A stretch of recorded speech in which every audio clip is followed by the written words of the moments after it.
Thank you so much, Amy. It's such a pleasure to be here. This story starts with a question that I had asked my fiance, and the question was this: what would you think that instead of buying a house when we get married, that we buy a boat and we live on it? And his eyes just got really wide and he says, "Are you kidding me? I've always wanted to go cruising on a boat." Well, I had never thought about the cruising portion, but living on the boat. So we started the process of trying to find a boat and trying to also find jobs that would support us buying that boat and saving up for a nice cruising kitty. So that didn't work out in the beginning, and eventually we did move to Singapore, and that's when we found the perfect boat, 45-foot boat. And this is the boat that I lived on for 7 years.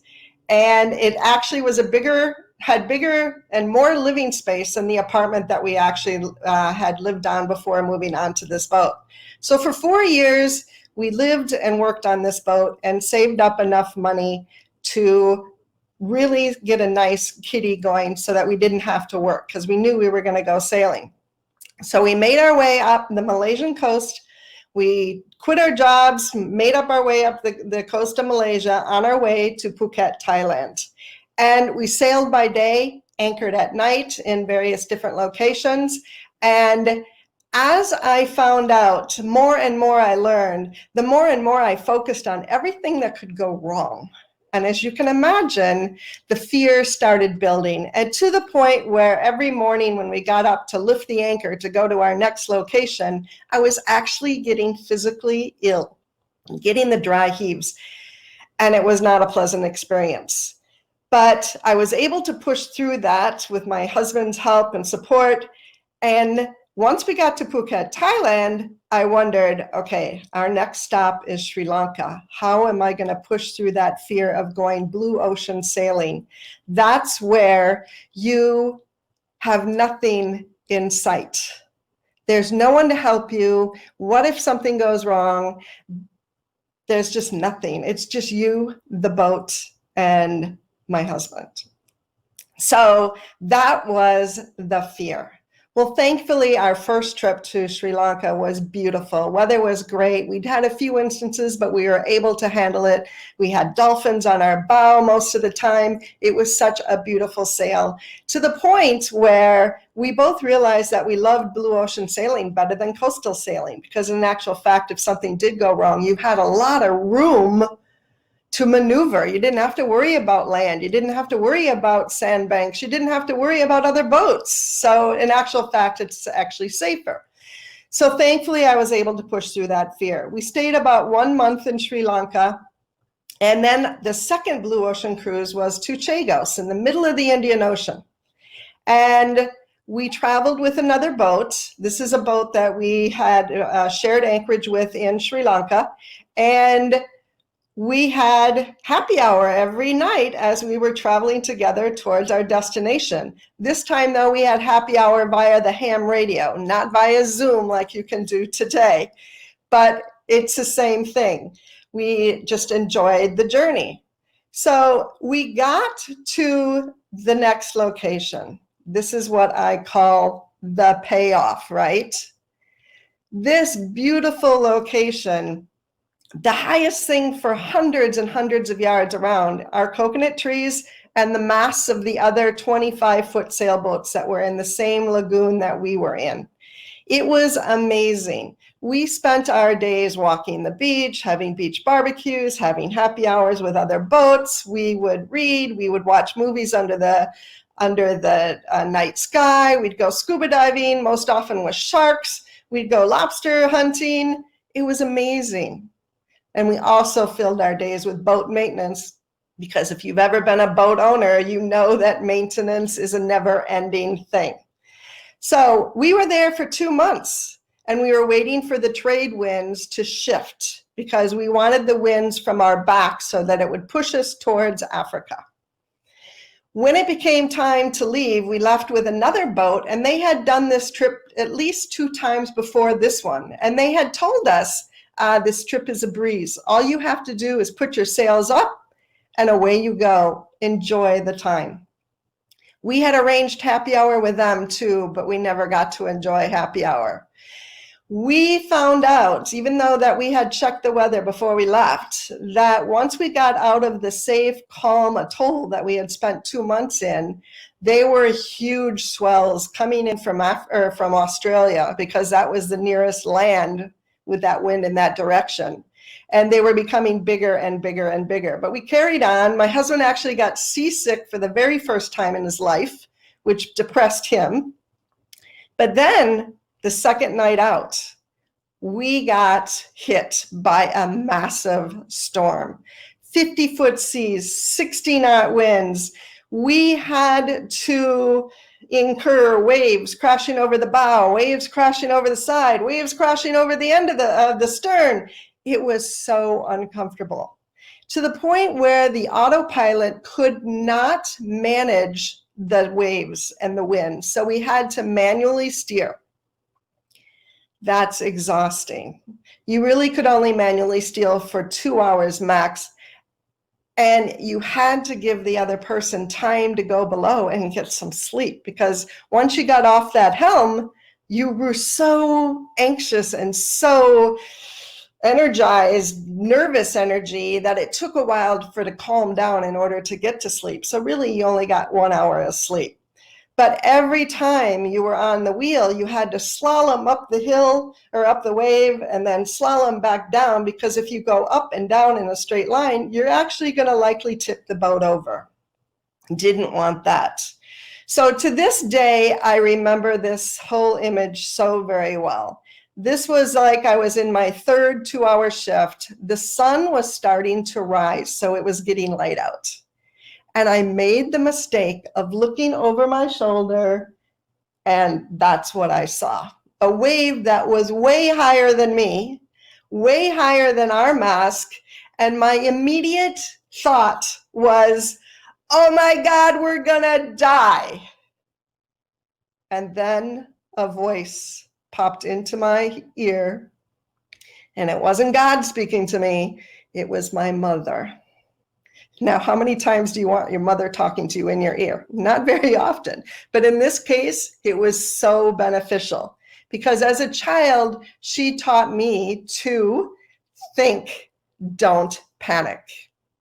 And that is what really brought me down. It allowed my breathing to get control, the adrenaline rush to calm down. And I thought to myself, Renee, you have been facing these waves and these winds all night long. The only reason you're starting to panic is because you're seeing what you are facing. So at that point, I'm like, no, I can do this. I am ready to do this.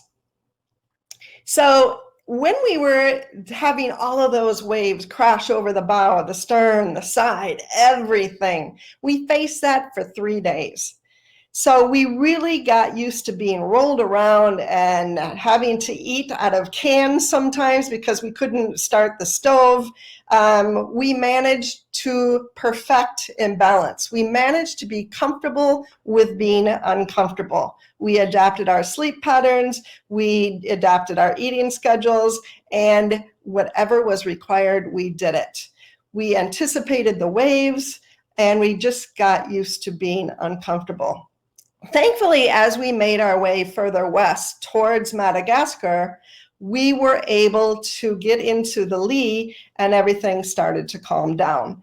But our engine wasn't working well, so as a result, we had to take a detour to Mayotte, which is in the middle of the Madagascar Channel. It's a French territory. Things are expensive, but they're available. So it was better for us to go there because the boat needed some repairs after that storm. The engine transmission was faulty and we had to get fuel. So it was better for us to get to Mayotte.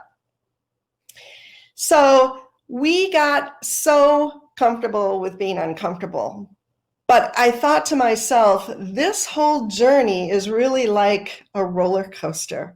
High speeds, twists and turns, ups and downs, and just if you had a easy or a queasy stomach, you were going to lose it.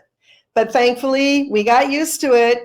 Even our bodies adjusted, and we could not get off that roller coaster because that boat was our sanctuary, and each other were our partners to get us through this. So it was very, very uncomfortable, but yet we got into a natural routine, so we were able to handle it. The real prize, the true prize, was this apple. After getting into my yacht, we had just set our anchor down when two people that we knew from our time in Sri Lanka came over to the boat and handed each of us this green Granny Smith apple.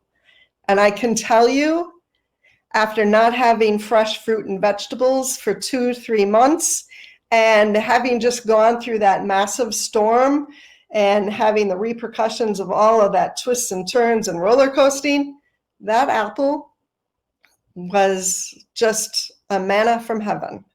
And it really reminded us to give thanks, to be give thanks and be grateful that we survived, recognizing that we persevered and we were survivors. So why do I talk about this? Why is this important? Well, as Amy said in the introduction, this whole experience really was what allowed me to get used to being uncomfortable. And that's a lot of times what requires as an entrepreneur, as many of you know. But I want to share the lessons that I learned through this journey. And the biggest one was say yes to life. Because I've had just an amazing life, have gone on these amazing journeys, including jumping out of a airplane at 12,000 feet and going scuba diving, as I said, skydiving, scuba diving with sharks, going on zip lining, climbing Mount Kilimanjaro. It's just been amazing. But when you say yes to life, you get taught lessons. And the lessons I've learned is that you gain a lot from being uncomfortable and getting comfortable with being uncomfortable, because that's where your growth lies. That's where you have transformation. And then don't let other people's limitations stop you. It's their limitations, not yours. And if you listen to them, you'll be dead in your tracks. Number 3, hang out with the right people who support you, because you're going to need support at one point or another. Don't do this on your own. Remember, courage is not the absence of fear, but pushing through the fear. And then getting a different perspective on life is just so critical to really understanding all the enormous opportunities that are out there for you, not only in business, but in your personal life. Meet other people from different cultures, taste other foods, visit other places. Life is a gift. So go out and grab it. Be grateful and don't have any regrets.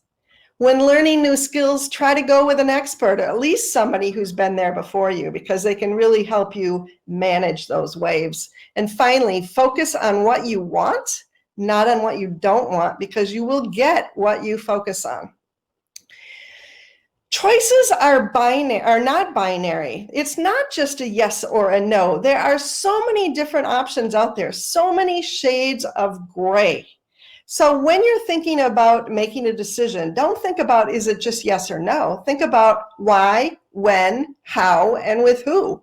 And then look at all of your opportunities, because every opportunity has the ability for you to grow, and every opportunity has the ability to provide you with a win, even if you fail. Failure just means that first attempt in learning, okay? There's a saying in the cruising world that if you run aground, that's what makes you a true sailor, because you get off the ground and go back sailing. So can you imagine if all of us, when we were first learning to walk as little kids, if we fell down and we didn't get back up the first, second, third, or fourth attempt, that we'd still be crawling all around? Imagine what the world would look like today if we were still all crawling. It's only when we continue to persevere, get back up, and learn the lessons do we transform, do we grow, and are able to have an incredible lives. Remember, mistakes are only failures if you quit. Mistakes are lessons for us to learn. And when you look at it that way, it allows you to go and push through the fear, because you know that even if you made a mistake, you learn from it. It's no longer a failure. So look at failure as that first attempt in learning. What are you afraid of? Are you afraid of failure? Are you afraid of success? Are you afraid of what you will become? All right. So find your own message. Everybody has one. It hasn't been easy or not always fun for mine, but it's certainly been enjoyable most of the time. It has allowed me to have 2 businesses, and I know that I can handle it through the things that I've done. Every little big and new thing is available for us to teach us lessons. So I want to ask you, can you handle it? And I can almost guarantee that yes, you can handle it. So let me end here by saying, what question have you yet to ask yourself that will help you push past your fear and live life to the fullest? Thank you, everyone.